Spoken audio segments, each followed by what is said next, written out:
So, hello everyone.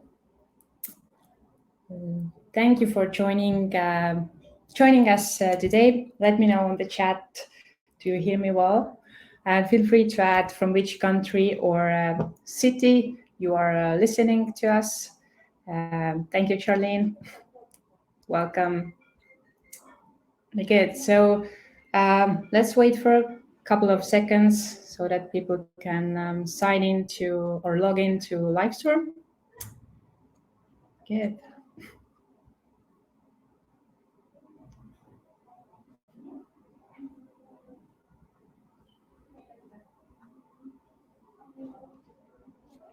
Hello, Carolina.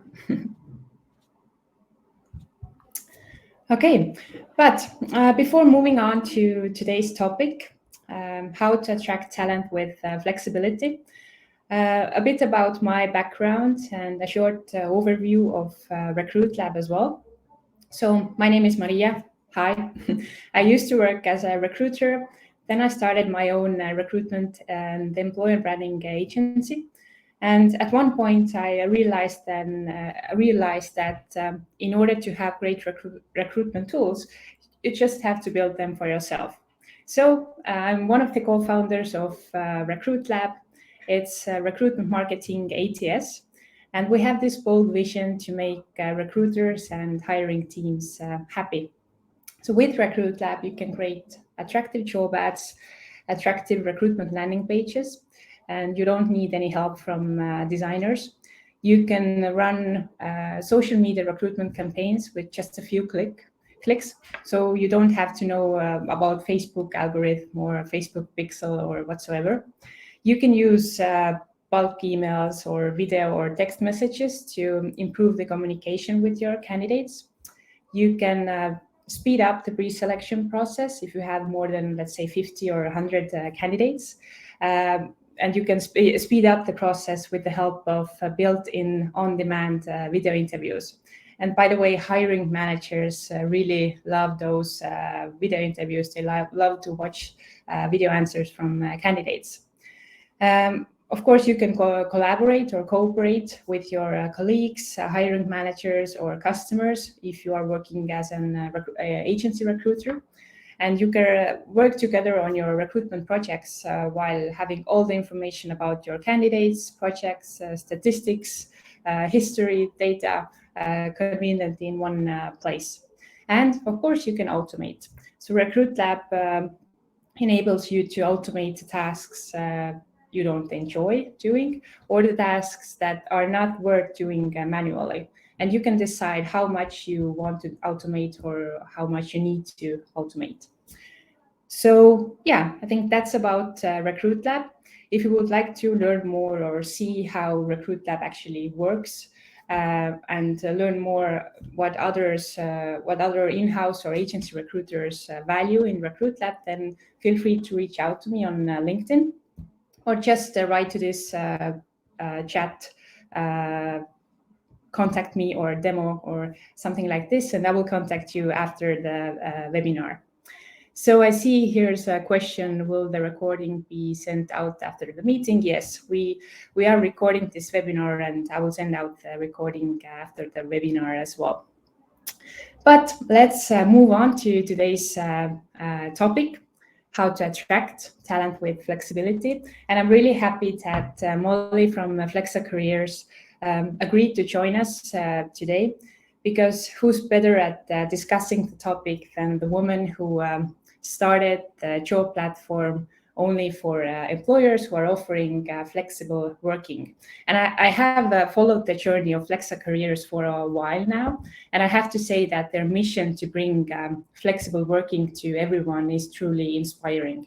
And I think platforms like this really help companies or employers to stand out and really hire great talent. So I will invite Molly to the stage and let's move on with our topic today.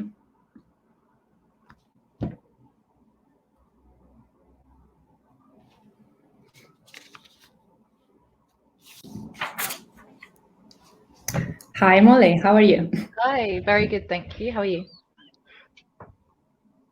Can you hear me all right? We don't hear you. Your microphone is... Can you hear me? No, I can't. 1 second now.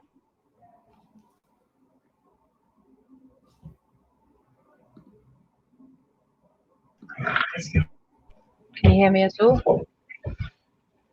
No. No.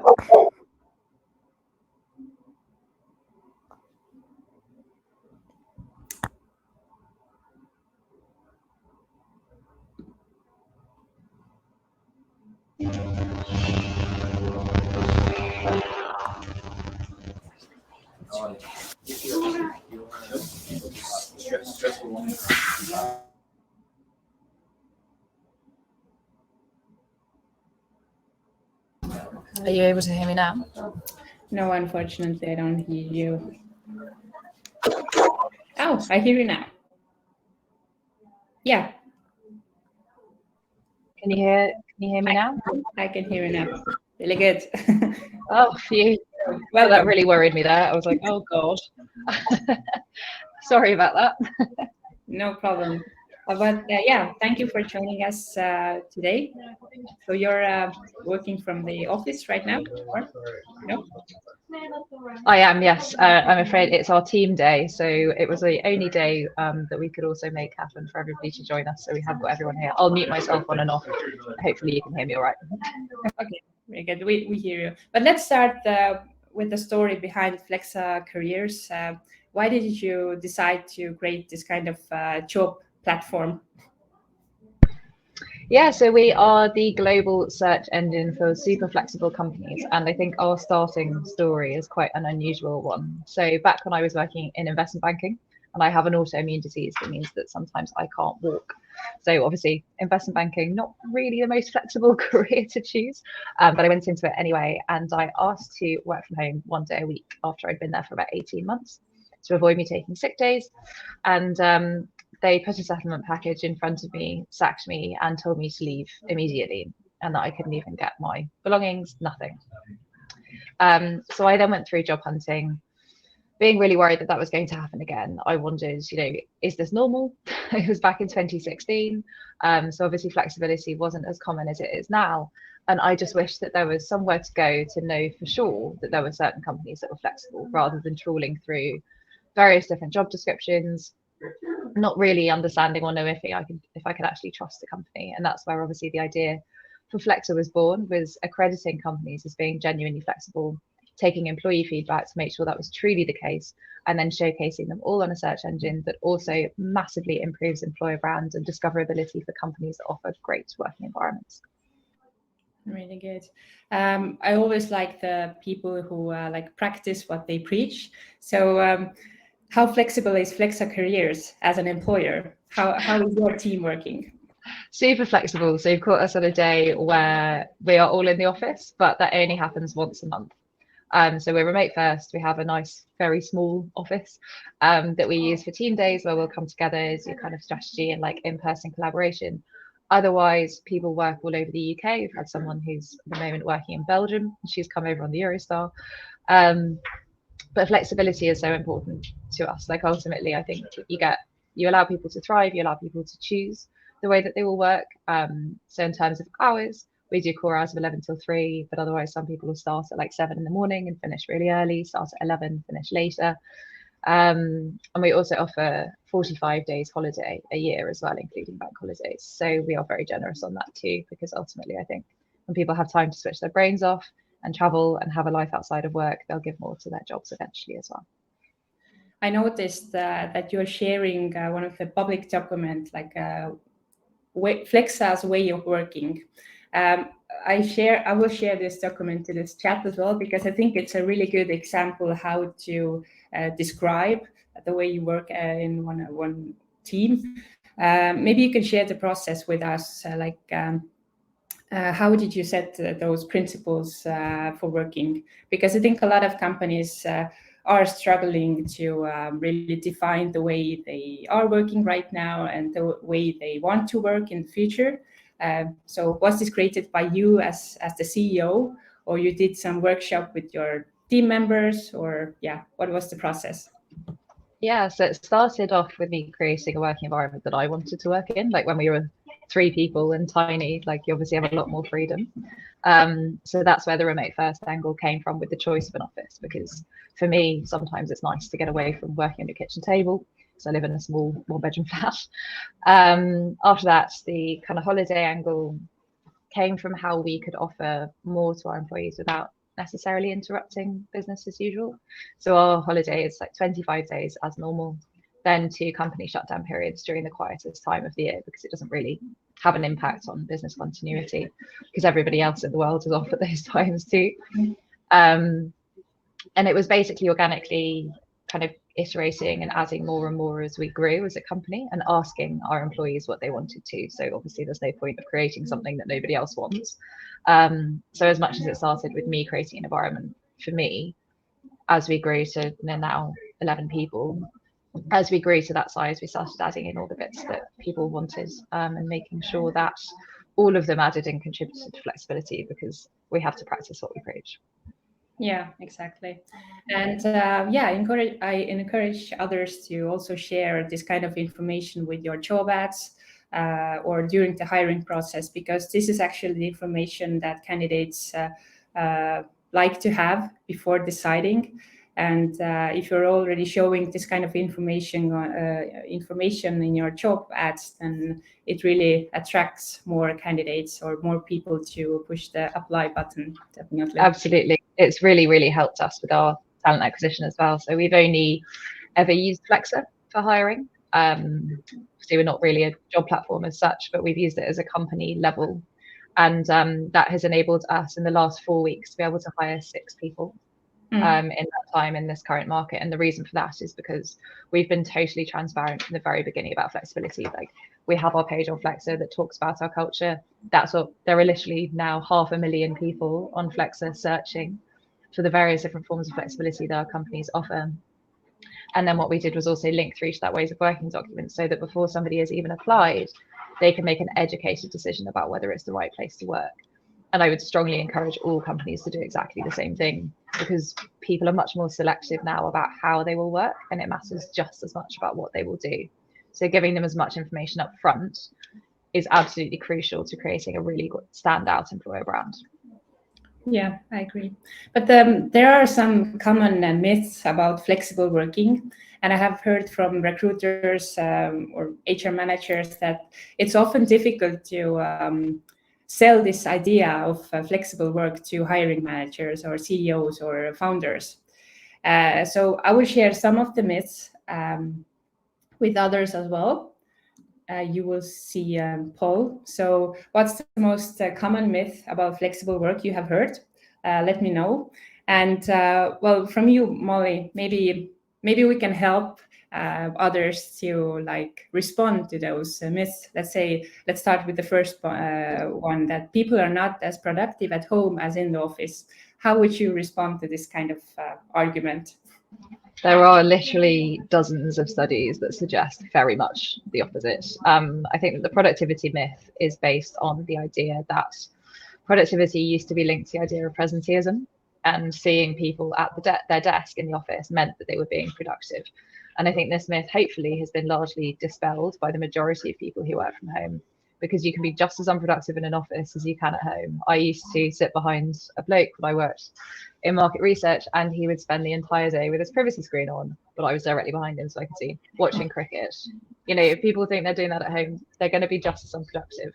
It's not that working from home is naturally less productive. It's just that the same people who are unproductive are going to be unproductive regardless of where they are. So I think, have a look at some of the studies that were done by Microsoft in particular about productivity, and the fact that when people are able to control their own time and work when they feel at the most optimal, not have that big commute, feel more refreshed and more able to deal with life and work together, they are more likely to be productive, not less.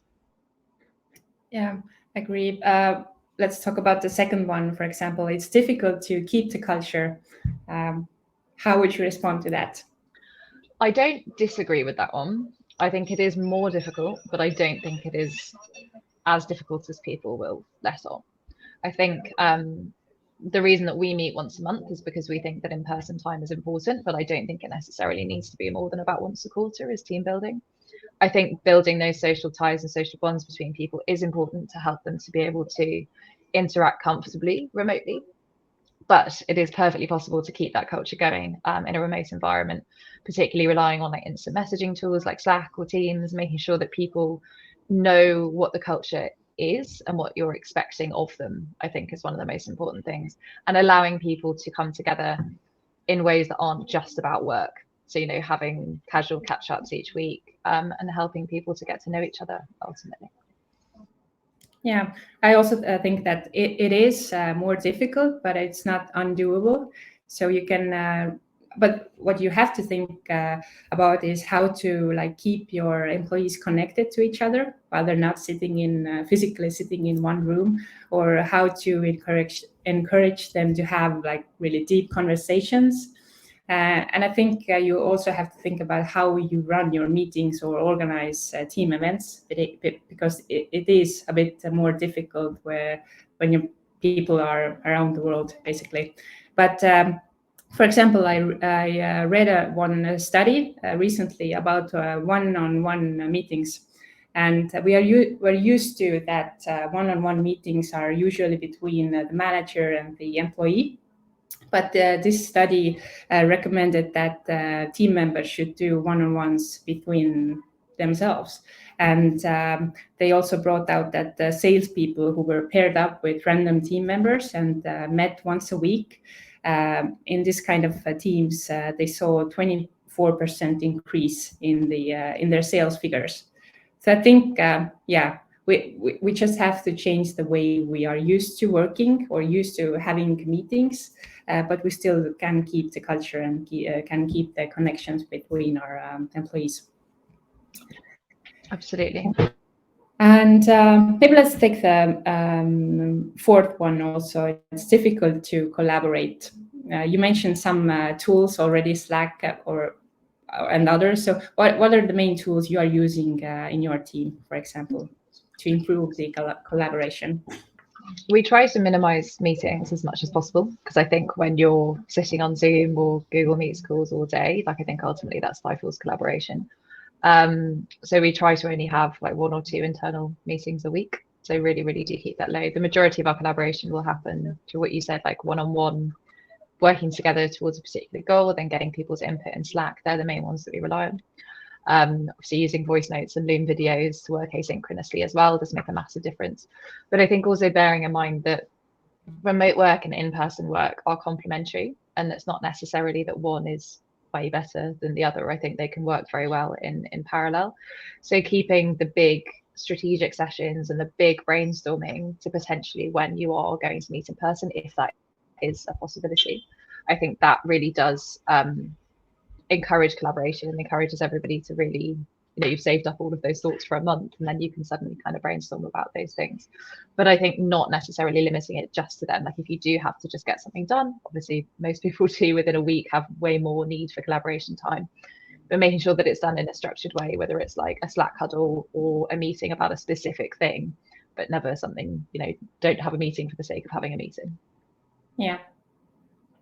But let's move on to candidates and their expectations. I know you are collecting a lot of data from people that are using Flexa's platform in order to find great jobs. So what candidates actually expect from employers in terms of flexibility? There's a lot of buzz around this word, but what they truly like, what are they looking for? Yeah, flexibility is so varied, like it's ultimately a spectrum. And I think that one person's type of flexibility could be totally different to another's, again, emphasizing the importance for transparency at the very beginning of the hiring process. But in terms of the most in-demand way of working, so at the moment we see that over half of people are searching for fully remote work, which is very interesting, about 50%, and only 25% of companies are offering remote working. So there's obviously a very big mismatch between supply and demand there. In terms of flexible hours as well, so about 60% of people are searching for flexibility within their hours, and this is from our hundreds of thousands of searches that go on every month. And at the moment, only about a third of companies offer truly flexible hours. So again, that's another great way to be able to pretty easily actually implement more in-demand flexibility in your company. Dog-friendly offices has skyrocketed as well. So about 19% of people want dog-friendly offices. And that is actually matched roughly by the number of companies that have that too. And then there are a few benefits as well that people are really, really searching for, and they include the ability to work part-time. There aren't very many companies that have really embraced that fully. Obviously, it's one type of flexibility, but it does allow particularly working parents to stay in the workforce. So there's obviously a lot of demand for that. And an interesting one that 2 years ago just wasn't on people's radars is work from anywhere schemes. So the ability to travel and work at the same time in different countries. So an amazing 77% of people want that, but only about 10% of companies are offering it. Again, there are lots of legal and like tax implications that are difficult to deal with, because you don't want your employee to become a tax resident of a different country if they spend too long there. But what we've seen is generally a safe bet, as companies will say, was 45 days a year that you can work from anywhere. And that one is becoming a huge selling point if you want to shout about it, because the ability to travel and extend your holidays but also work at the same time, like that's pretty game changing. Yeah, I would use this opportunity. It sounds good. But are those expectations somehow different between or among different generations? Do you measure this somehow? Very much so. So people over the age of 55 generally don't care about flexibility very much. They're Really? perfectly happy to go into the office. Yeah, it's very interesting. So we've done loads of different surveys about it. And less than half of people over 55 care about flexibility. That's particularly strong in men over the age of 55, which is down by about 30%. So I guess it's because they've gone through the office. It's how they made their careers. They're very used to it. Like they don't see it as a blocker for them. Generation Y and millennials are equally as keen on flexibility as the other. It's very much flexibility for the sake of flexibility. So the most popular types of flexibility for them is working from home and flexible hours as well. But then when you move to Gen Z, who are obviously becoming a really bulk part of the workforce, the meaning of flexibility changes a bit. So it's less about flexibility for the sake of flexibility, and it's become more about choice and freedom. So they're not against the office. They're not necessarily always wanting to work from home or work totally flexible hours. But if they feel like working from home one day, they want to be able to do that. If they feel like working in the office one day, they want to be able to do that. There's more of a questioning of organizational norms. They're more likely to kind of push back on it and be like, why is this the case? Why is this happening? And they're the ones that are keener on, the ability to travel and the dog-friendly offices and the kind of extra perks and things that we might not have considered as flexibility before. So there is definitely a change in opinions about flexibility in the different generations. But Gen Z, millennials, and Gen Y all want, more than 75% of people in those generations want flexible working. Okay, but you mentioned that before 2 years, like looking back, like 2 years, this work from anywhere wasn't so popular. But are there any other changes that you have seen during those last 2 years? Yeah, well, the demand for fully remote work has almost doubled. Which is another really interesting one. Again, there were very few fully remote companies. Demand for flexible hours has also increased quite significantly as well. Again, we were used to the 9 till 6 going into the office pre-pandemic. Whereas the realization that if you're not a morning person, there is another way of working. You don't have to force yourself to get up really early. Or if you are a morning person and you want the late afternoon and evening to yourself, there are companies that will make that happen. Generally, that in pretty much every form of flexibility, we have seen a big increase, but the biggest increases are fully remote and work from anywhere schemes. Okay, but in terms of the hiring process in general, what do you think? What are the new expectations that candidates have? Do they want to have more information or faster replies, or do you have any information about that as well? Yeah, so the most important thing for people now is that they will do. So it used to be, you'd just be like, well, I can do the, you're looking for a strategy manager job. You'll apply to 100 of them because every single way of working is going to be pretty similar. You're going to be going to an office every day. that's kind of it. So people would just scattergun apply to loads of different roles at the same time. Whereas now, because there is this differentiation of how, and like if you're a strategy manager and you want to work fully remotely, you're going to be looking for those specific companies and those specific roles versus somebody who wants to work in a hybrid way. So now people are doing much more research, trying to gain much more insight into each company before they bother applying, which means that instead of applying to 100 jobs in the space of a week, somebody might only apply to 10 or 20, which means as a company, obviously you're getting, your candidate pipeline is getting smaller, but potentially getting better matched to you. So you need to be thinking about that matching. Like, are you providing people enough information upfront to be able to know that they're going to be a good match for you and ultimately not waste your time? Because it's better to have fewer applications, but send more of them to interview than it is to have loads and then barely send any at all. So just bear in mind the amount of information that people do want. Like, they want to understand salaries. Like, that is one of the biggest things that you can do to improve your application rate, is put salary ranges on your jobs.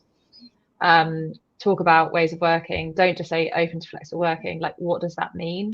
Think about creating a document like we did, or at least explaining it in detail. Because if somebody does want to go into an office a couple of days a week and you're telling them, oh no, we're fully remote and we haven't got an office, that's not going to suit them. And they will pull out of that process as well. It's highly, highly competitive. So you just want to maximize your chances at the top of the funnel as best as you can. And also being very clear, I think, as well, on your approach to diversity in hiring. Like, people care about that more and more. They don't want to go into a company that's, you know, very closed about it and not trying to make an effort to increase diversity. So bear that in mind too, and try to be open and honest about your goals and where you're trying to get to. Yeah, I totally agree. And I think in general, candidates expect to receive feedback as soon as possible. So we should forget about this old post and pray method, when we post a job for 30 days and then we start contacting our applicants after the deadline. And because, what we have seen from our customers is that if you haven't contacted your candidate during the first 3 days, then they're already looking for alternatives, and they're not going to wait for weeks to get some feedback from you. And I think employers who are really putting extra effort in offering positive candidate experience, more information during the hiring process, and making it smoother for candidates, easier to apply, and the companies who are making the whole process more informative for candidates, they definitely will win.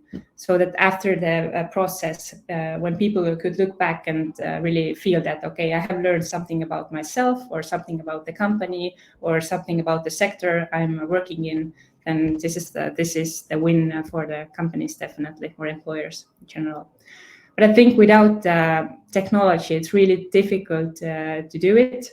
If you're manually still sending out emails, or manually somehow tracking your applicants, and it is really difficult, and you can't offer positive candidate experience in this way.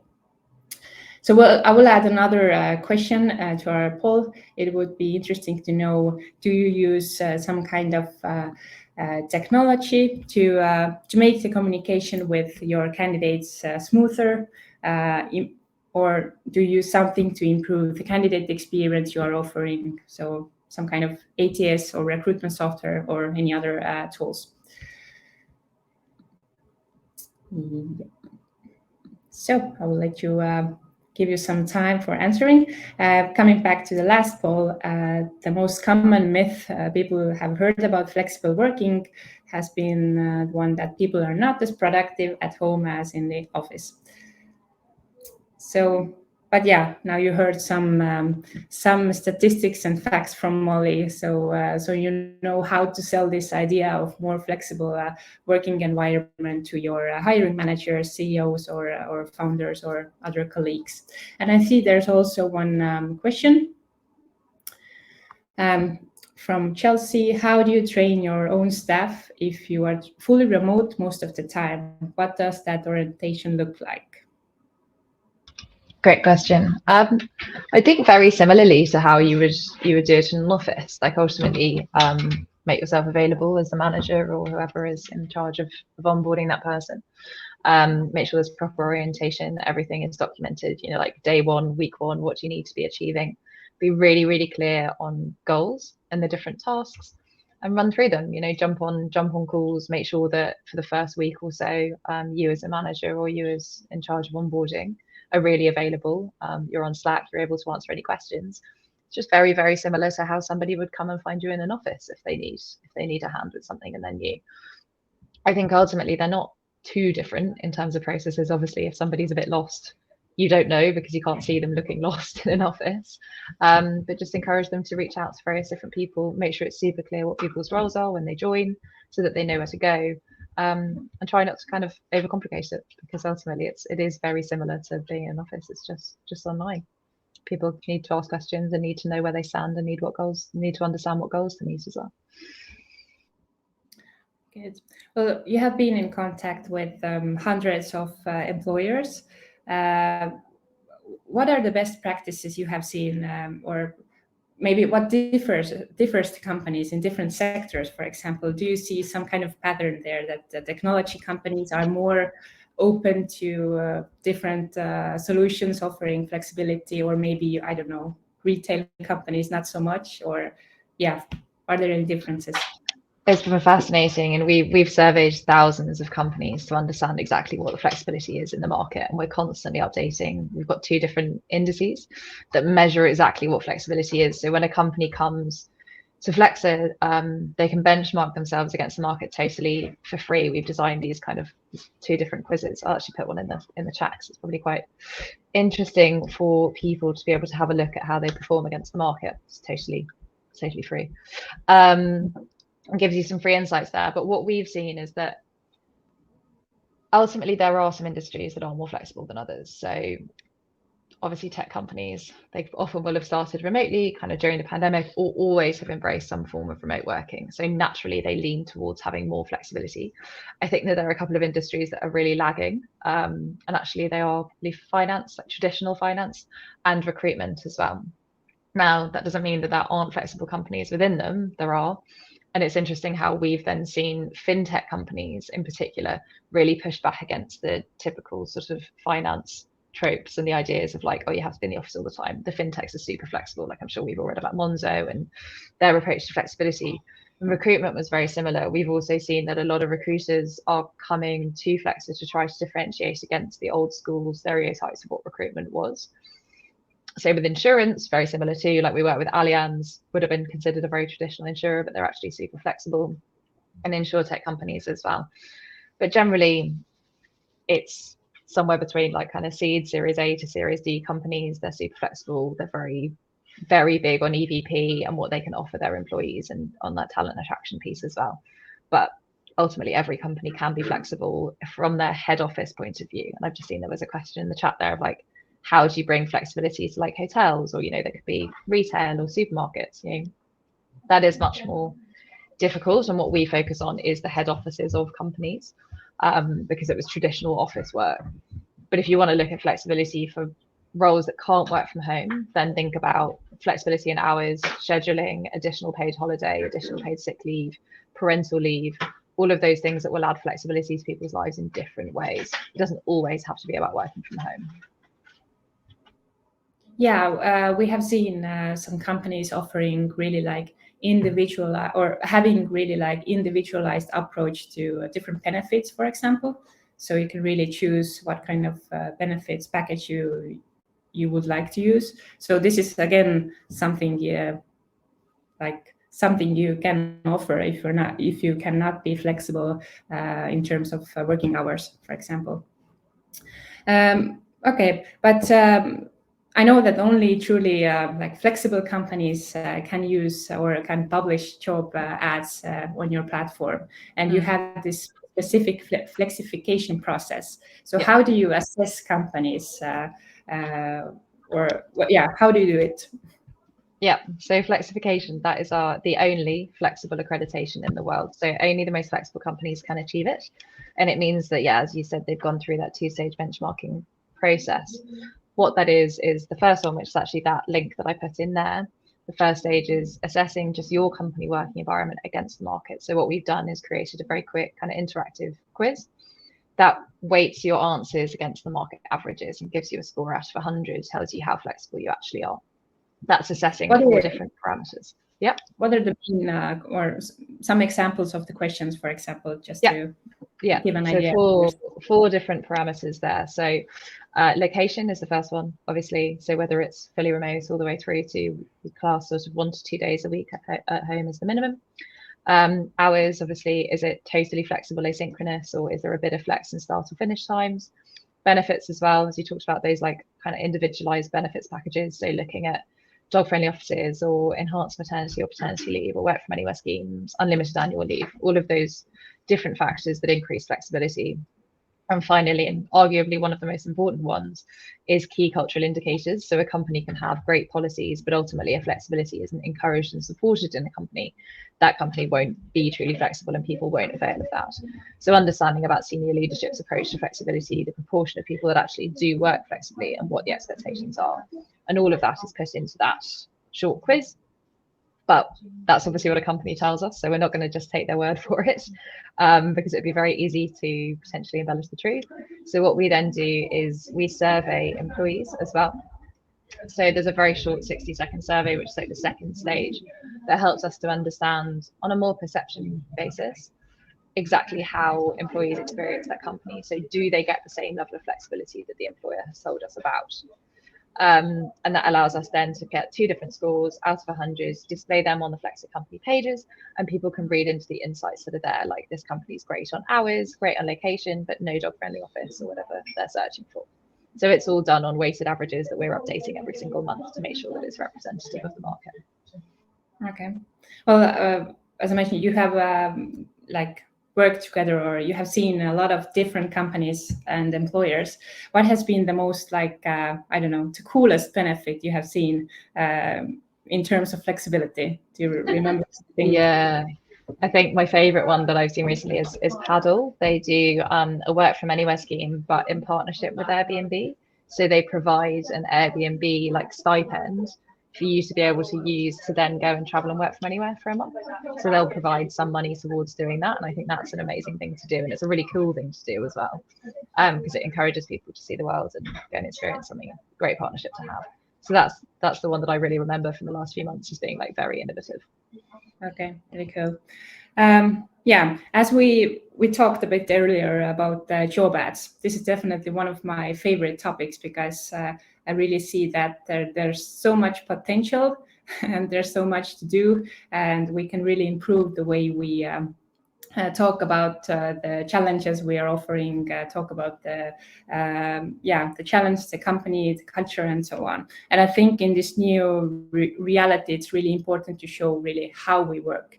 So you mentioned some of the common mistakes, but maybe you can add some more. So common mistakes you see in job postings, and how to avoid them.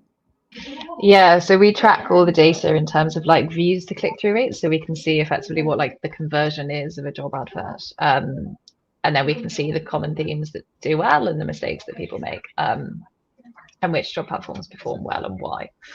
Job adverts, sorry. So there are 3 kind of main areas that are super, super important. The first one is make sure that your job description is not written in a way that really heavily skews towards like, our company needs you and you must have all of these things. Like if it's really one-sided and you're effectively going like, you must have 7 years of experience and all of this stuff, that is a way to immediately switch people off. You need to see a job advert as 2-sided. Like, yes, you're saying your requirements, but you also need to sell yourself as a company and make the candidate feel like there's something in it for them. That's super important. You know, you can do that in terms of like culture or flexibility. That's just a great way to do it, and think of it as 50-50. The second one is on requirements. What companies tend to do, and I see this more often than not, is they say, oh, we need all of these things, and they'll have a list of like 12 must-haves. Whereas actually you probably don't need all of those 12 things. Like you might need 4 of them, and then there are 8 nice-to-haves. So split that out, say must-haves and nice-to-haves, and be like, you must have these 4 things. It'd be nice if you had a few of these 8. That's a much better way to encourage people to want to apply. And we see that working very, very well. And the final thing is also, don't make a job description boring to read. Like, bring some of your company personality into it. Try to appeal to the kind of person that you want to apply to. I see very stale, like very formulaic job descriptions. They don't talk about flexibility. They don't talk about why their culture is the way that it is. They don't, try and make it sound fun and engaging. And just the language that you use is super, super important. So either I think you can do, as a company, obviously loads of different people will write job descriptions, so it's quite hard to get consistency. But trying to implement a guide or some kind of template or something that people will then use and repurpose. And that's what we've done, is we just have a template and then you change 3 kind of different sections of it, but everything else kind of remains the same and keeps the tone of voice similar. So I'd really recommend doing all of those things, but I actually wrote a blog about it, what I just said there, and that is summarized there. Yeah, I once did little like research. So I checked more than 200 published job ads on different job platforms. And there's a lot of cliches that people use on job ads. And 4 main cliches were basically on every other job ad. They were like, we're offering fun or supportive culture, friendly team, competitive salary, and I think the 4th one was a lot of growth opportunities or learning opportunities. But usually companies are not describing enough, like what does it really mean to have those opportunities? Do we offer some kind of training courses or whatsoever? And what does a competitive salary mean anyway? So it's I think there's still a lot of cliches that are used on job ads. And also not using words like rock star or ninja or like something along those lines. Like, just get rid of those. You don't need to use those in job description or something like that. But yeah, if there are today among our participants people who are interested in improving their job ads, then I will do an online workshop on the 15th of June about how to create attractive job ads. So I will guide you through the step-by-step guide and show you how to choose the recruitment arguments, how really make sure that those arguments are attractive to your target group, how to choose the right structure for your job ad, the design, and so on. So yeah, feel free to join, and you will get the information about some really great tools that will help you to create attractive job ads. And as you mentioned, it should be fun, the language you use. I think in overall or in general, the hiring process should be fun for both sides, for the recruiters, hiring managers, but also for candidates. So it shouldn't be so official process of questioning someone. I think we should think about that more to add some fun into the process. Okay, do we have any questions from the listeners today? I think I saw one of the questions. As you mentioned, there are some sectors where it's more difficult to be so flexible as in technology companies. But have you seen some kind of, again, some cool benefits hotels or, I don't know, retail shops are offering to their employees that our listeners could implement as well? Yeah, so some of the big ones are obviously like the big divide between normally head office or office-based work and then more hourly paid wage work, like in restaurants or bars or hotels or shops, is that obviously when it's hourly paid, like there's less security in terms of like taking holiday or taking sick days or even your scheduling time. Like, you feel compelled to take on as many shifts as possible, and often people won't take as much holiday and they don't get paid sick leave. So looking at those 3 areas, I think, is probably the most important to looking at flexibility when you can't do work from home, particularly around scheduling. Loads of different companies are now experimenting with different scheduling patterns, making sure that people have more choice so that they can manage their lives around their shifts rather than just being forced into a set number of them. And looking at offering paid holiday and paid sick leave, because if you are struggling to hire within those kind of areas, that will be a huge selling point, because if people feel like they are being given some time off and being paid for it, so they don't have to worry about what other shifts they're picking up, that's a huge selling point for you. Okay, really good. Let's talk about Flexa. I think we should wrap up the webinar. Our time is coming, or the webinar is coming to an end. Where is Flexa in 5 years, let's say? Where are we heading with this flexible work and this new reality? I think more companies than now will be flexible. So we hope to be able to bring transparency to the global hiring market, ultimately with tens of thousands of companies all over the world that are listed on Flexor. So instead of you having to blindly apply to different companies, not really knowing what's on offer, you'll go straight onto Flexor, you'll put in your criteria of how you want to work, and all of those companies will come up no matter where you are in the world. So you could want to move to Tallinn, and you're coming from New York. Normally that would be quite an opaque and difficult process to understand where you could work, where will support a visa to be able to do so, where will allow you to, go and pick up your children from school and bring your dog to the office, but it will be easy to do that with Flexor. So ultimately becoming the global search engine for flexible companies.